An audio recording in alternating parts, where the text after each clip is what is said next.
que voy a presentar es parte de una serie titulada El carácter del remanente, entendiéndose como remanente a ese pueblo que ha de subsistir en el día final. Un pueblo que Apocalipsis lo describe como que guarda los mandamientos de Dios y tiene el testimonio de Jesucristo. Es decir, el testimonio de Jesucristo dado a través de los profetas. Bueno, nosotros nos identificamos con ese pueblo, ¿no es cierto? Y siendo que nos identificamos con ese pueblo remanente, vale la pena, hermanos, ponerle atención. ¿Qué tiene que decir los testimonios con respecto al carácter? Porque se avecina una tormenta, una tempestad se avecina, y solo podrán estar firmes ante esa tempestad los que verdaderamente posean el carácter de Cristo. Y hay mucha revelación con respecto a este tema del carácter. En la serie El carácter del remanente hay 4 mensajes. El primero de ellos se llama La mente y el carácter. Ese tema ya fue presentado en esta iglesia por este servidor hace unos sábados atrás. Si ustedes lo quieren ver allí en el internet, en el canal de YouTube de la Iglesia Advenimiento de los Tres Ángeles, allí lo pueden mirar. Cuando presentamos ese tema de la mente y el carácter, hicimos énfasis de que si queremos cambiar de carácter, tenemos que cambiar nuestra mente. Porque es en nuestra mente donde está el gobierno. Es en nuestra mente donde está la capital de nuestro cuerpo. Y siendo que los pensamientos determinan nuestro carácter, hicimos énfasis en ese mensaje cuán importante es entregarle la mente al Señor. Por eso Él dice: dame, hijo mío, tu mente y miren tus ojos por mis caminos. Bueno, el tema entonces que corresponde ahora de la serie es el que se titula Construyendo el carácter. Pero en la tarde a eso de las 6, estaremos presentando el siguiente tema titulado De carácter en carácter, para cerrar a las 7 de la noche con el tema La alimentación y el carácter. Vamos entonces a desarrollar el mensaje para esta hora, construyendo el carácter.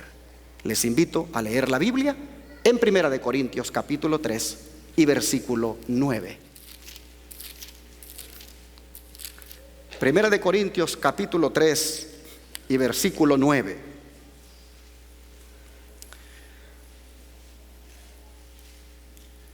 La palabra dice: porque nosotros somos colaboradores de Dios y vosotros sois labranza de Dios, edificio de Dios. Mis hermanos, a lo largo de la vida nosotros hemos venido construyendo un carácter que se ha llegado a convertir en todo un edificio. Solamente que ese edificio no es de nosotros, ese edificio es de Dios. ¿Cómo hemos construido el carácter en este edificio que es de Dios? El carácter es lo que nosotros somos.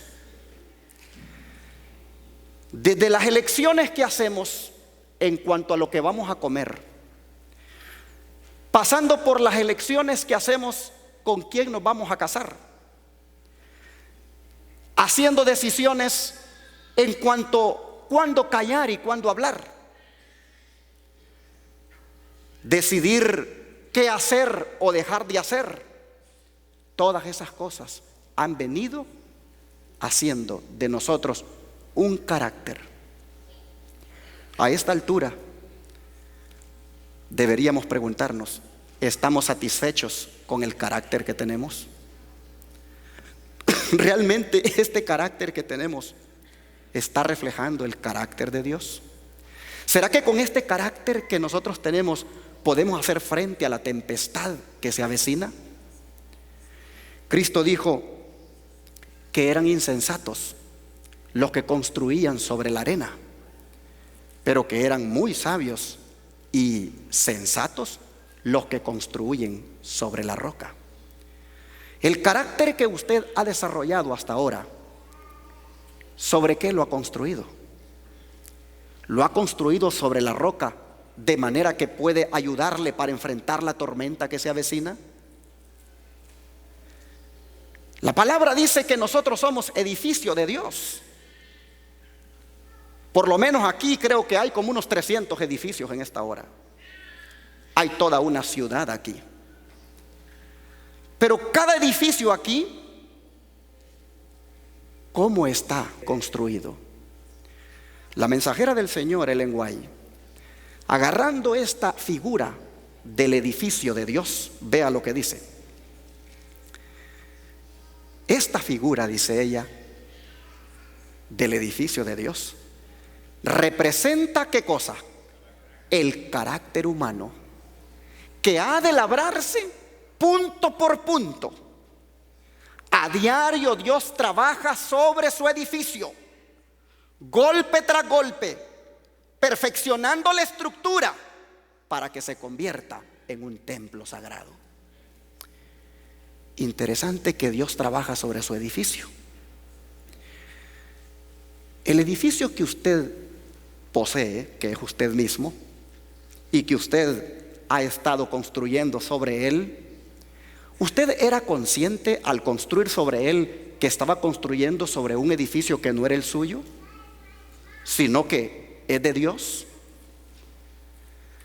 ¿Cuántas veces el Señor, al mirar la manera como hemos venido construyendo el carácter, ha tenido que intervenir poniéndose Él a trabajar en su edificio? Y lo ha hecho, dice, golpe tras golpe, buscando que la estructura se convierta en un templo sagrado. Golpe tras golpe. Ahí están las pruebas, ahí están los problemas, ahí están las dificultades. No deberíamos renegar cuando nos vienen, porque Dios las permite para que golpe tras golpe la estructura se vaya formando de manera que seamos un templo sagrado. Dios, hermanos, quiere que este edificio, su edificio, esté bien estructurado, de manera que Él pueda morar en usted. Somos, dice la palabra, templo y morada del Espíritu Santo. ¿Cómo construimos? ¿Y cuál es el papel de nosotros en esta construcción? Bueno, la mensajera del Señor sigue diciendo que nuestro papel es de cooperar con Dios. Dice ella, el hombre ha de cooperar con Dios. Cada obrero deberá convertirse justamente en lo que Dios ha propuesto que sea, edificando su vida con obras puras y nobles, para que al fin su carácter sea una estructura simétrica, un templo hermoso. Estructura simétrica. Le voy a poner aquí en la pantalla 2 fotografías de una estructura simétrica y una asimétrica. Aquí la tiene. El edificio que usted mira a su lado izquierdo es simétrico, exacto en sus medidas, estético. El edificio que usted mira a su lado derecho es asimétrico. Le pregunto, ¿cómo está el suyo? ¿Cómo está su edificio? Si el edificio es el carácter, ¿cómo lo tiene? ¿Es simétrico o asimétrico? Aquí habemos por lo menos como unos 300 edificios. Es posible que algunos estén más o menos simétricos y otros estemos medio chuecos. Y es debido a eso, hermanos, que tenemos grandes problemas en la casa. Es debido a eso que nosotros tenemos diferencias constantemente. Es que muchas veces nos maltratamos en el hogar. Es que muchas veces afloramos esos defectos de carácter en nuestra vida, de manera que maltratamos a la esposa, maltratamos al esposo, maltratamos a los hijos también maltratan a los padres y hay problemas inclusive de relación en la iglesia por esta simetría que no hemos alcanzado al no permitirle al Señor que construya sobre este edificio. Pero es el propósito de Dios en esta mañana, que entendiendo esto, nos rindamos al Señor ahora para que nuestro carácter llegue a ser de nosotros un templo sagrado y hermoso. La sierva del Señor dice: el edificio no debe tener ningún defecto, porque es del Señor. Cada piedra debe estar perfectamente colocada para que pueda resistir toda la presión que se le aplique. Tanto a usted como a todos los demás obreros, Dios les advierte: tengan cuidado cómo construyen, para que vuestro edificio pueda resistir la prueba de la tormenta y la tempestad, por estar fundado en la roca eterna. Colocad las piedras sobre un cimiento seguro, para que estéis preparados para el día de prueba y de juicio, cuando todos serán vistos tales como son. Esto y las demás declaraciones que he leído están en Testimonios para la Iglesia, tomo 8, página 185. Tener cuidado de cómo construimos es la exhortación que se nos da en esta mañana. Es decir, asegurarnos que las piedras que estamos colocando en el desarrollo del carácter estén puestas sobre el cimiento que nos permita verdaderamente resistir en los momentos difíciles que se avecinan. Y Pablo también lo entendió. Vea lo que dice el apóstol Pablo en el versículo 10 de donde leímos en 1 Corintios 3. Leímos el 9, ahora vea lo que él dice en el versículo 10, 1 Corintios 3, 10. Él dice: yo, dice, fui el maestro albañil, al cual Dios en su bondad encargó poner los fundamentos, y otro está construyendo sobre ellos. Pero cada uno debe tener cuidado de cómo construye. Estoy leyendo en una versión distinta a la suya, posiblemente, pero la escogí por el lenguaje tan claro que presenta. Tener cuidado de cómo construye.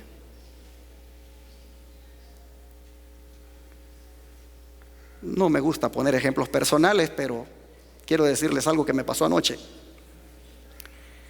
Y gracias a Dios que estos mensajes pues a uno lo ayudan, a uno que los predica es el primero a quien el Señor lo golpea. Anoche yo vi una alerta en mi teléfono de un correo electrónico que me llamó la atención y lo abrí. Y cuando lo abrí me molesté mucho. Y dije: el lunes voy a arreglar esto. Y me fui a sentar por allí y en el momentito, hermanos, la mente comenzó: le voy a decir esto, esto, esto y esto. Y le voy a decir que estoy molesto. Y comencé, hermanos, a planificar todo lo que le iba a decir. Y cuando estaba sentado, al mismo tiempo, el Señor dice: estás poniendo ya algo en tu mente que va a degradar tu carácter. ¿Por qué no mejor desistes de eso que piensas decir y deja que llegue el lunes y ya verás lo que entonces vas a hablar? Pero ¿qué tal si eso que estoy poniendo en la mente lo mantengo aquí hoy sábado, lo mantengo mañana domingo y luego el lunes cuando nos veamos ahí lo arreglamos? ¿Cómo va a quedar el carácter? Por eso dice el apóstol Pablo: cada uno mire cómo construye. Todo lo que usted deposita en la mente para hablar, para hacer, determina su carácter. Tengamos cuidado con lo que colocamos en la mente. Por eso en el primer mensaje de esta serie el Señor dice: demen su mente, hijos míos, y miren sus ojos por mis caminos. Cuidado de cómo construir, hermanos. Es lo que nos está diciendo el Señor. No podemos seguir nosotros con estos caracteres defectuosos. No podemos seguir con estos edificios asimétricos, todos chuecos. Ha llegado el momento, hermanos, debido a que el tiempo se acaba, a que decidamos reflejar el carácter de Cristo en nuestra vida. Eso es lo único que llevaremos al cielo. Sigue diciendo los testimonios a través de esta sierva Elena White. Dios, dice ella, nos ha dado fuerza intelectual y moral, pero en extenso grado cada uno es arquitecto de su propio carácter. Es lo que les decía. ¿Qué tal si yo me mantengo en esos pensamientos que tenía anoche? Yo mismo estoy siendo arquitecto de lo que el lunes voy a reflejar. Dice esta sierva: Dios nos ha dado fuerza intelectual y moral, pero en extenso grado cada uno es arquitecto de su propio carácter. Cada día la estructura se acerca más a su terminación. La palabra de Dios nos amonesta a prestar atención cómo edificamos, a cuidar de que nuestro edificio esté fundado en la roca eterna. Se acerca el momento en que nuestra obra quedará revelada tal cual es.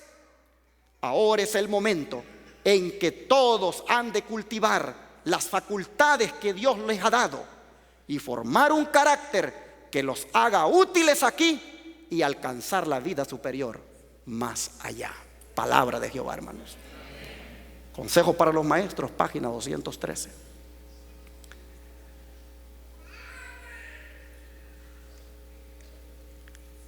Como quisiera que cada padre de familia aquí pudiera ya estar en su corazón decidiendo ser diferente. Como quisiera que cada esposo que está aquí en esta hora, cada esposa, pudiera como arquitecto de su propio carácter decidir construir distinto a como ha construido ahora. Como quisiera que cada hijo y cada hija que está aquí decidiera cambiar su manera de construir el carácter y buscara construir de manera que glorifique a Dios de la manera como es, cómo reacciona, cómo se comporta. La sierva del Señor sigue hablando y dice: cada facultad del hombre es un obrero que está construyendo para la eternidad. Cada día la estructura se eleva más y más, aunque su poseedor no se dé cuenta de ello. Es un edificio que debe ser levantado a modo de un fanal de advertencia contra la deformidad. Una estructura que Dios y los ángeles puedan admirar por su armonía con el modelo divino. Mente, carácter y personalidad, tomo 2, en la página 565. Ahora viene algo que los va a confrontar, como a mí también me ha confrontado. Y es esto: Dios espera, dice esta sierva, que edifiquemos nuestros caracteres de acuerdo con la norma que Él nos ha dado. ¿Cuál es la norma, hermanos? La ley de Dios. La ley de Dios es el trasunto del carácter de Dios. Y de acuerdo con esa norma, nosotros debemos edificar nuestro carácter. Debemos colocar, dice esta sierva, ladrillo sobre ladrillo, añadiendo gracia sobre gracia, descubriendo puntos débiles y corrigiéndolos de acuerdo con la dirección dada. Cuando se advierte una resquebrajadura en las murallas de una mansión, sabemos que hay algo malo en el edificio. Pues miren, hermanos, esto: en la edificación de nuestro carácter a menudo se ven, ¿qué cosa? Resquebrajaduras. Y a menos que remediemos estos defectos, la casa caerá cuando la tempestad de la prueba la azote.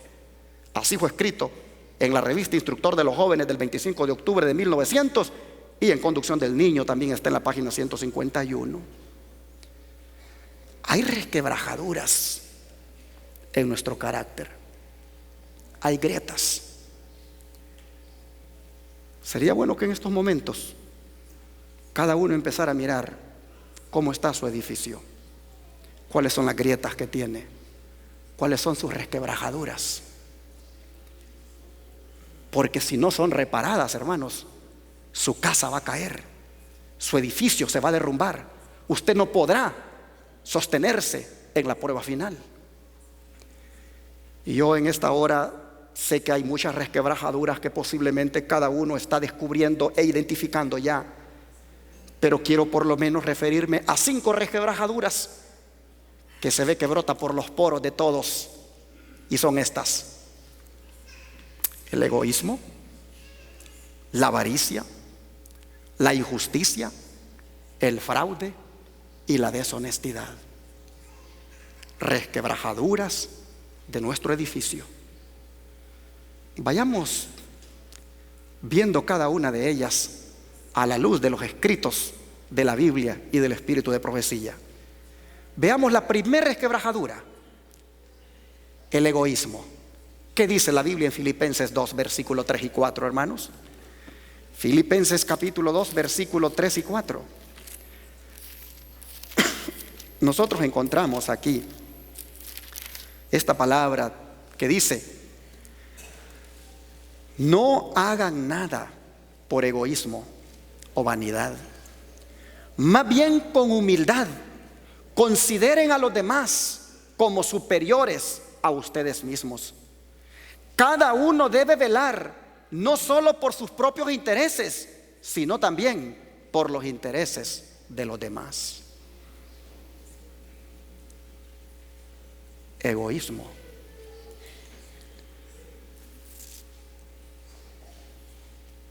¿A dónde, hermanos?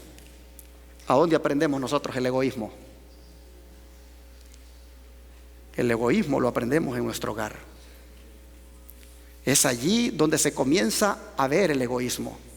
Los niños lo agarraron de allí, nosotros lo agarramos de allí. Egoísmo. Oh, yo quiero ir a pasear a tal lugar, dice la esposa y los niños. Pero el esposo dice: yo no quiero.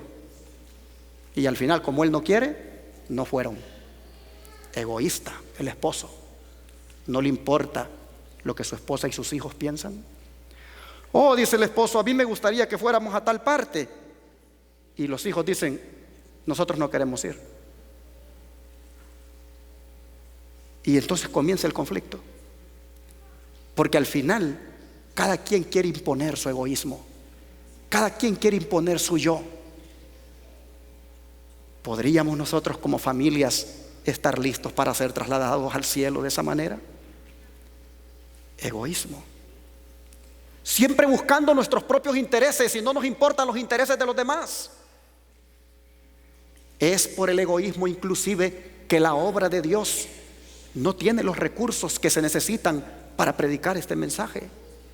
Porque es debido al egoísmo que nosotros no le damos a la obra de Dios lo que le pertenece, como son los diezmos y las ofrendas. Siempre todo lo queremos para nosotros, siempre lo retenemos para sí, y de esa manera no contribuimos a que el mensaje avance. Egoísmo. Resquebrajadura en nuestro edificio, resquebrajadura en nuestro carácter. Escuchen lo que dice la mensajera del Señor con respecto a esto. Muchos niños han heredado el egoísmo de sus padres, pero los padres deberían procurar desarraigar de su naturaleza cada fibra de esta tendencia. Cristo expresó diversos reproches a los que eran codiciosos y egoístas. Los padres, a la primera manifestación de egoísmo, sea en su presencia o cuando estén con otros niños, deberían procurar restringir y desarraigar esos rasgos del carácter de sus hijos. Conducción del niño, página 122. A nuestros hijos, hermanos, hay que enseñarles desde pequeñitos a compartir. Hay que enseñarles a tener liberalidad en cuanto a las cosas que Dios nos ha dado. Compartir. Tenemos que estar atentos para desarraigar eso de su carácter. Bueno, sigue diciendo la sierva. Por otra parte dice: el espíritu de egoísmo es el espíritu del diablo. El principio ilustrado en la vida de los mundanos es el de conseguir y conseguir, y así esperan asegurarse felicidad y comodidad. En cambio, el fruto de su siembra, es tan solo miseria y muerte. Hechos de los Apóstoles, página 273. Son los mundanos los que dicen que consiguen y consiguen y consiguen para llenarse a sí mismos y no compartir.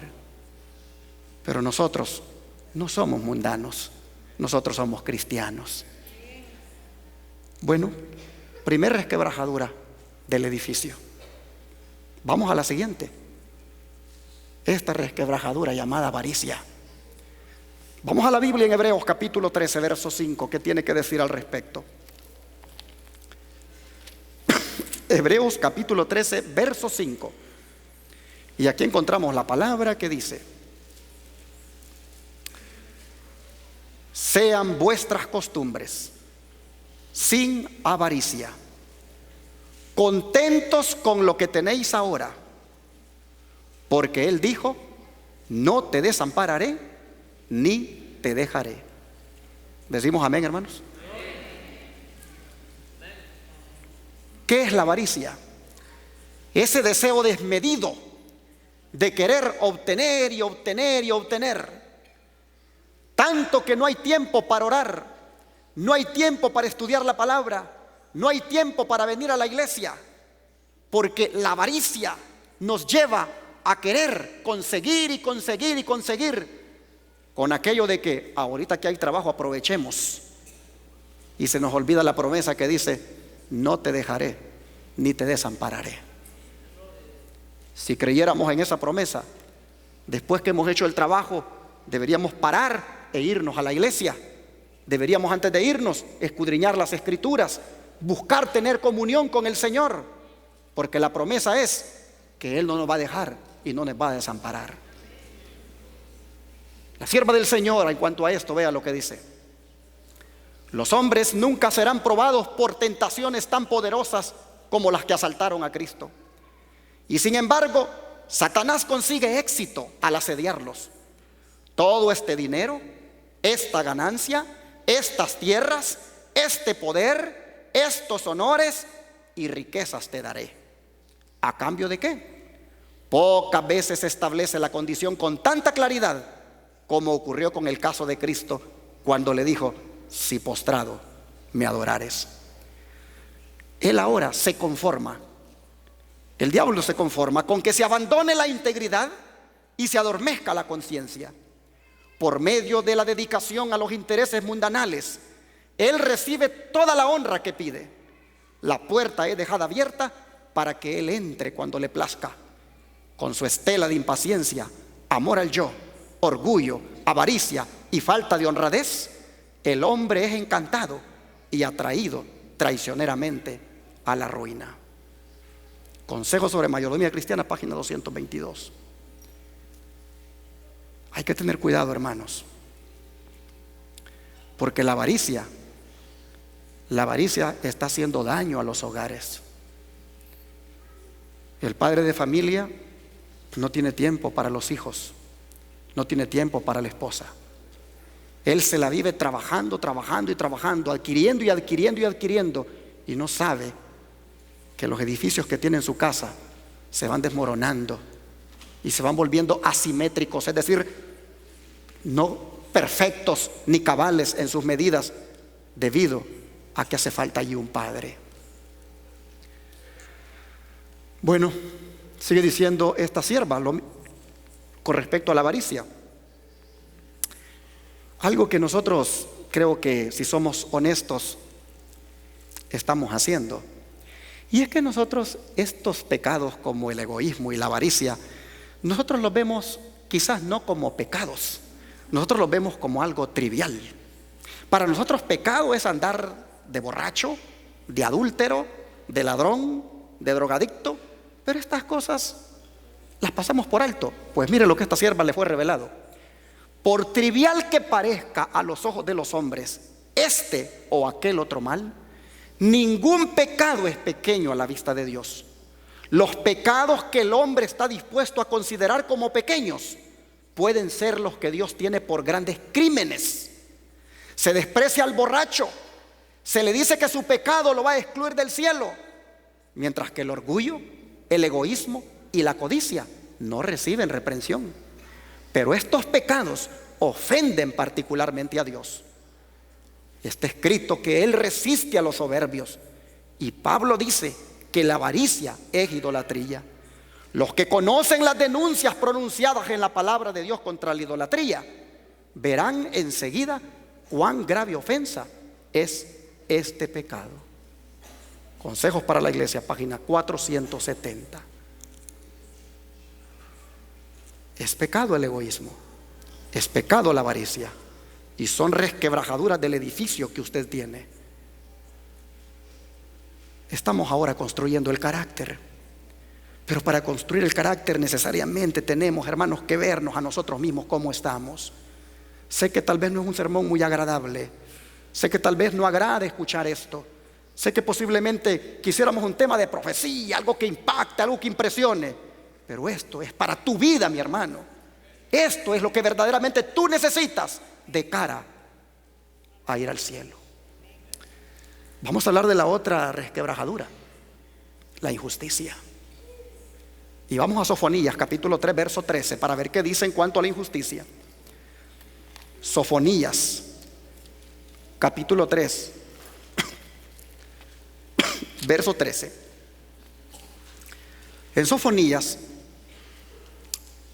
capítulo 3, verso 13, encontramos la palabra que nos llega a través de este profeta. Y dice: el remanente de Israel. ¿Quién, hermanos? El remanente no hará injusticia, ni dirá mentira, ni en boca de ellos se hallará lengua engañosa, porque ellos serán apacentados y dormirán, y no habrá quien los atemorice. En el remanente, la resquebrajadura de la injusticia no debe existir. La resquebrajadura de la injusticia en su edificio, mi hermano, debe ser reparada. Y usted dirá: ¿de qué injusticia estamos hablando? Pues sorpréndase, porque voy a presentarle en este momento una declaración de un tipo de injusticia en el cual la gran mayoría está cayendo, y es esta: las palabras atolondradas o poco amables se exageran al repetirse. Cada cual añade algo, de manera que el falso relato adquiere pronto considerable extensión. De este modo se comete una gran injusticia. Por las sospechas y los juicios injustos, los calumniadores se perjudican a sí mismos y siembran en la iglesia las semillas de la discordia. Si pudieran ver las cosas como Dios las ve, cambiarían de actitud. Comprenderían entonces cuánto descuidaron la obra que se les confiara mientras censuraban a sus hermanos y hermanas. Joyas de los Testimonios, tomo 10, 3, página 228. Hermanos, la injusticia de la cual no debe haber en el remanente, si bien es cierto, puede ser de diferentes tipos, esta vale la pena que nosotros le pongamos atención, porque las calumnias, las murmuraciones, el andar hablando de los hermanos, esto, hermanos, es una injusticia que se comete. Esto debe ser desarraigado. Mire lo que sigue diciendo esta sierva: cada alma hereda ciertos rasgos anticristianos de carácter, y es obra grande y noble de toda la vida el mantener bajo control esas tendencias a la injusticia. Son las cosas pequeñas que cruzan nuestra senda las que probablemente nos hacen perder el poder del dominio propio. en lugares celestiales, página 233, un matinal de la sierva del Señor. Por eso, hermanos, antes de hablar de alguien, antes de andar criticando a un hermano, antes de que de nuestra boca se profieran juicios en contra de alguien, tengamos cuidado. Tengamos cuidado, porque podemos estar cayendo en este tipo de injusticia, el andar hablando de los demás. Resquebrajadura en su edificio, grieta en su edificio, ¿necesita ser reparada? Sin duda que sí. Pero vamos a la siguiente: el fraude. Esta resquebrajadura del fraude, ¿será que puede existir en nuestro edificio? ¿En su edificio? ¿En mi edificio? Bueno, vamos a Marcos capítulo 10, verso 19. Libro de Marcos capítulo 10, verso 19. Y aquí el Señor dice algo interesante. Él dice: los mandamientos sabes: no adulteres, no mates, no hurtes, no digas falso testimonio, no defraudes, honra a tu padre y a tu madre. Interesante, hermanos, que al citar el Señor los mandamientos, coloca este mandamiento de no defraudar. ¿Qué es esto de defraudar? Bueno, voy a poner en la pantalla los siguientes versículos para avanzar un poco con el tiempo, pero mire esta cita bíblica de Salmo 101, 6 al 7. Dice: mis ojos pondré en los fieles de la tierra, para que estén conmigo. El que ande en el camino de la perfección, éste me servirá. No habitará dentro de mi casa el que hace fraude.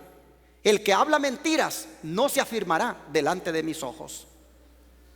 Y en 1 Tesalonicenses 4, 6 al 7 dice: que nadie peque y defraude a su hermano en este asunto, porque el Señor es el vengador en todas estas cosas, como también os lo dijimos y advertimos solemnemente, porque Dios no nos ha llamado a impureza, sino a santificación.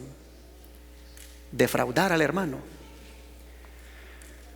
Hermanos, el fraude no es otra cosa que despojar a alguien de lo suyo por medio del engaño. Y que suceda allá afuera en el mundo es una cosa normal, pero que suceda dentro de nosotros como pueblo, eso es algo que nos debe llevar a preocupar. Nadie entre nosotros debe despojar a nadie de lo que es de él por medio de engaño. Nosotros tenemos que ser muy limpios en todas nuestras transacciones.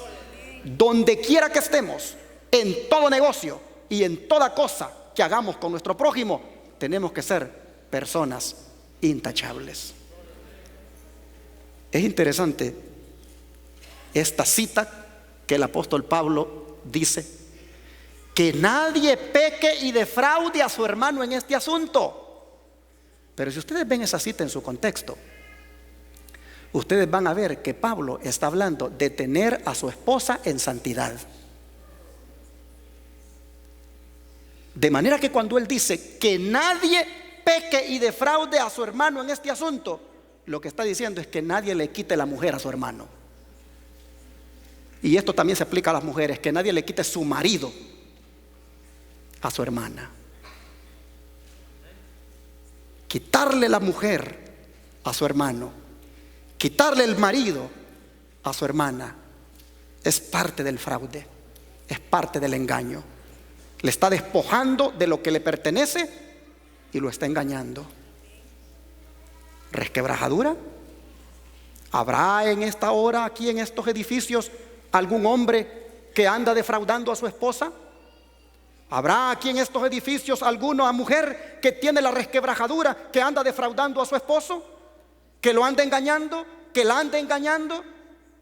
¿Habrá alguien aquí que en sus transacciones, en sus negocios, hace trampas de manera que obtiene ganancias siendo tramposo o tramposa?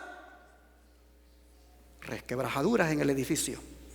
que deben ser reparadas para que pueda resistir en el día final. La mensajera del Señor en cuanto a esto, mire lo que dice: porque hay un tipo de fraude que a veces no hemos pensado que pueda ser fraude. Ella hablándole a un hermano sinvergüenza que le gustaba andar viviendo en diferentes lugares, pero se iba sin pagar, mire lo que le dice: usted, le dice, ocasiona oprobio a la causa, domiciliándose en un lugar donde permanece en la indolencia por un tiempo y luego se ve obligado a endeudarse a fin de proveer para su familia. Usted no es siempre escrupuloso en pagar esas deudas, sino que en vez de hacerlo, se va para otro lugar, y eso es defraudar a su prójimo. El mundo tiene derecho a esperar estricta integridad de aquellos que profesan ser cristianos de acuerdo con la Biblia. Por la indiferencia de un hombre en cuanto a pagar sus justas deudas, todos nuestros hermanos están en peligro de ser considerados como deshonestos. Por eso yo le hago una invitación en el nombre del Señor. Usted que es miembro de esta iglesia, de la verdad presente, no haga quedar mal esta iglesia. Sea recto y justo en lo que hace. Pague sus deudas, sea cabal. Lo que no es suyo, entréguelo, para que no se ponga en descrédito el nombre de Dios que proclamamos aquí tan limpiamente en esta iglesia. Hermanos, déjenme ir a la otra resquebrajadura, la deshonestidad. Esta resquebrajadura, hermanos, también hay que ponerle atención. Vamos a Colosenses capítulo 3, verso 8. Colosenses capítulo 3, verso 8. Y aquí nosotros encontramos la palabra que dice de la siguiente manera: pero ahora, dice Pablo, dejad también vosotros todas estas cosas: ira, enojo, malicia, blasfemia, palabras deshonestas de vuestra boca. ¿Podemos ser deshonestos con nuestra boca? La deshonestidad se puede mostrar aún en el lenguaje que usamos cuando hablamos. Pues póngale atención a esta declaración: evítese, dice esta sierva, toda grosería. Padres y madres, esposos y esposas, hermanos y hermanas, no os acostumbréis a ser bajos en vuestras acciones, palabras o pensamientos. Los dichos groseros, las bromas viles, la falta de urbanidad y verdadera cortesía en la vida familiar llegarán a ser una segunda naturaleza para vosotros y os incapacitarán para formar parte de la sociedad de aquellos a quienes la verdad está santificando. Acallad las malas palabras, desechad el pensamiento profano, porque el testigo verdadero pesa cada palabra, valora cada acción y declara: conozco tus obras. Hogar Cristiano, página 397. Hay hermanitos que todavía se les salen unas palabras de la boca que parecen como que fueran mundanos. Hay hermanitas que cuando pierden el control se les salen unas palabras que reflejan la deshonestidad con la cual viven. Hermanos y hermanas de la verdad presente, hermanos y hermanas que nos estamos preparando para la venida del Señor, tenemos nosotros que tener un vocabulario refinado, un vocabulario que glorifique el nombre de Dios. Tenemos nosotros, hermanos, que examinar. Es más, las groserías no solamente se expresan en palabras, sino también en el tono como se expresan.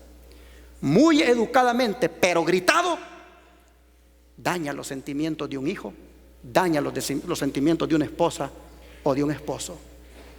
Evítense, dice esta sierva, las groserías. Dejen las bromas viles, esas bromas de doble sentido. Hermanos que dicen que son cristianos, pero todavía se cuentan chistes rojos. Hermanos que dicen que son cristianos y todavía se lanzan algunas indirectas de doble sentido. No, hermanos, Eso no puede ser. Eso es ser deshonesto. Y estas resquebrajaduras deben ser reparadas. Dice la sierva del Señor: la conversación baja y vulgar no debe hallar cabida en la familia. Cuando el corazón sea puro, fluirán ricos tesoros de sabiduría. Hechos de los Apóstoles, Hogar Cristiano, página 398. Bueno, ¿quién es nuestro ejemplo, hermanos, a seguir en todo esto? Cristo. Dijo el apóstol Pedro: para esto, dice, fuisteis llamados, porque también Cristo padeció por nosotros, dejándonos ejemplo para que sigáis sus pisadas. Él es nuestro modelo, Él es nuestro dechado.